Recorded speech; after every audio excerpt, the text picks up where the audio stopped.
Guys, good morning sa inyong lahat. So ngayon ay bumili kami ng buko.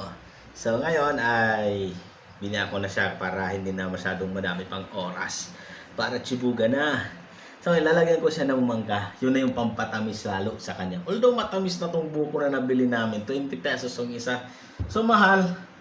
Noon sa amin ay hinihingi ko lang to dito sa Sorsogon ay bumibili na kami ng mangga. Ay, ng mangga, ng buko. So ngayon ay lalagyan ko ng mangga. Ito yung pampatamis lalo ng buko. Tingnan nyo. Saan mo natutunan? Yan! Sarap-sarap ng mangga nito. Ayan, tingnan nyo. So, yun na.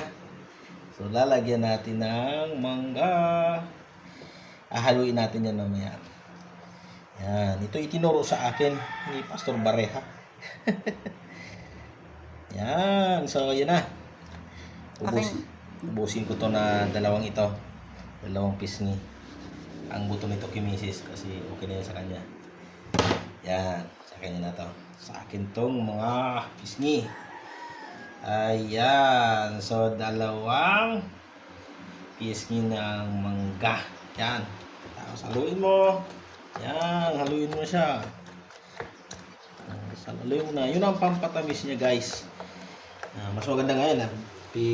Ano mo siya? Tawag ito? Yad-yad. Para mas masarap.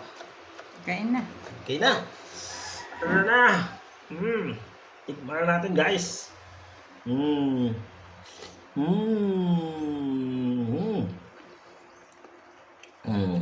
Buko na may mangga. Tamat.